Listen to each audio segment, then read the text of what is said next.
नमस्कार। आज हम लोग बकरियों के प्रमुख टीकाकरण, प्रमुख जो विषाणु से जनित रोग हैं या भयंकर रोग हैं या महामारी वाले रोग हैं, उसके टीकाकरण के बारे में जानेंगे। बकरियों में जो प्रमुख रूप से बकरियों के लिए टीकाकरण है, वो सबसे पहले पीपीआर, क्योंकि बकरी का प्लेग भी, पीपीआर को बकरी का प्लेग भी कहा जाता है, जो 1 ml दवा 3 महीना से 4 महीना के बीच, 3 महीना से ऊपर और 4 महीना के अंदर पीपीआर का टीका बकरियों को दे देना चाहिए। जिसकी दवा का, सुई का, टीका का डोज क्या होगा? 1 ml होगा, और यह एक बार देने पर फिर 3 वर्ष तक बकरियों को देने की आवश्यकता नहीं होती है।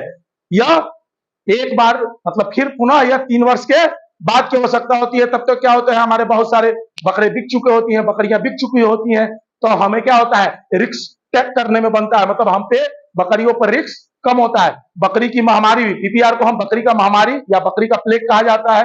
अगर आपके फॉर्म में बकरियों को पीपीआर हो गया तो ऐसा होगा कि आपकी बकरियां 90% बकरियां मरने के चांसेस होगा, क्योंकि पीपीआर का कोई इलाज नहीं है, इसका प्रबंधन है, रोकथाम है, हम वो टीकाकरण से कर सकते हैं।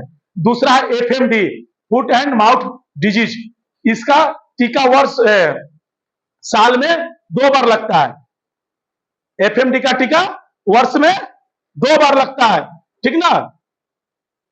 वर्ष में 2 बार लगता है, हर 6 महीने पर टीका लगेगा, ठीक ना? अब क्या है, एफएमडी का डोज जो पड़ता है बकरी को, वो 2 ml पड़ता है। 2 ml दवा चमड़ी के नीचे, ये ध्यान रखिएगा, कोई भी टीका चमड़ी के नीचे दिया जाता है। चमड़ी के नीचे देंगे, 4 माह की उम्र में देंगे।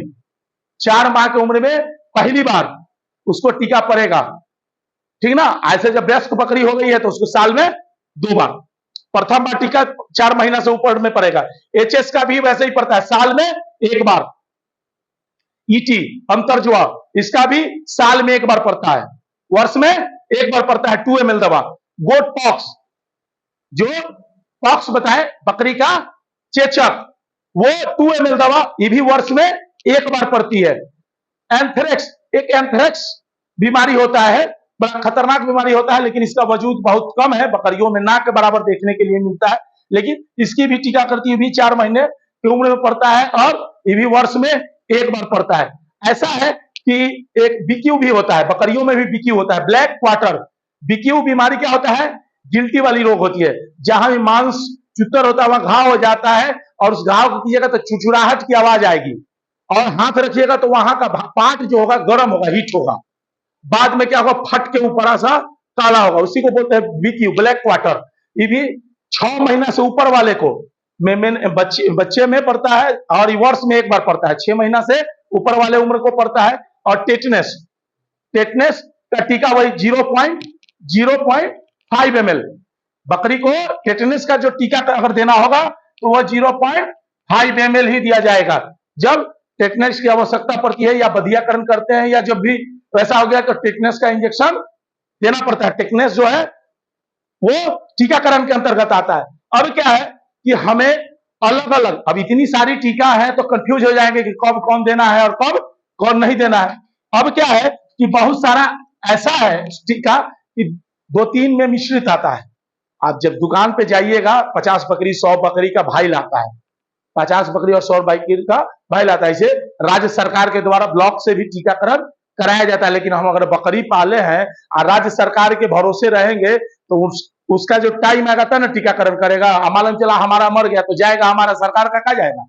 नहीं जाएगा। तो ठीक है, अगर विभागीय आता है तो हम उसका लाभ लेंगे, नहीं आता है तो हम दुकान से जाके, वेटनरी के डॉक्टर यहाँ नहीं मिलता है तो आप पटना जाइए, पीएमसीएच के सामने जीएम गोविंद मित्रा रोड है, वहां जाइए और वहां से आपको इसका टीका उपलब्ध हो जाएगा। 50 बकरी 100 बकरी का भाई लाता है।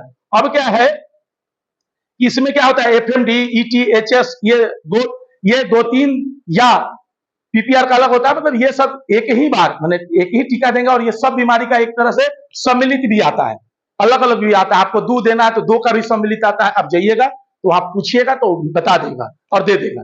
अलग अलग आता है, अलग अलग भी आता है, सामूहिक भी आता है, मतलब एक ही टीका कीजिएगा तो 3-4 बीमारी का उसमें इंक्लूड होगा, साथ में अटैच रहता है। तो ये टीकाकरण बकरियों के वायरस, माने जो विषाणु से होने वाले बीमारी है, उसके लिए टीकाकरण अति आवश्यक है। क्योंकि जब हो जाएंगे तो बकरी क्या है, आपको बताया गया है कि छोटा पशु है। अब अगर डॉक्टर से इलाज कराइएगा, रोग माने उपचार में जाइएगा, तो मालूम चला जितने का बकरी ने उससे ज्यादा खर्चा लगेगा। तो पहले ही हम काहे नहीं कर दे कम खर्च में टीकाकरण, यह बीमारी आई ही नहीं, खतरनाक वैसा बीमारी जानलेवा आई नहीं जिससे कि हमारे से सारे बकरी के फॉर्म के सारे बकरियों पर ऐसा प्रभाव पड़े। ठीक है, कोई क्वेश्चन नहीं? तो धन्यवाद।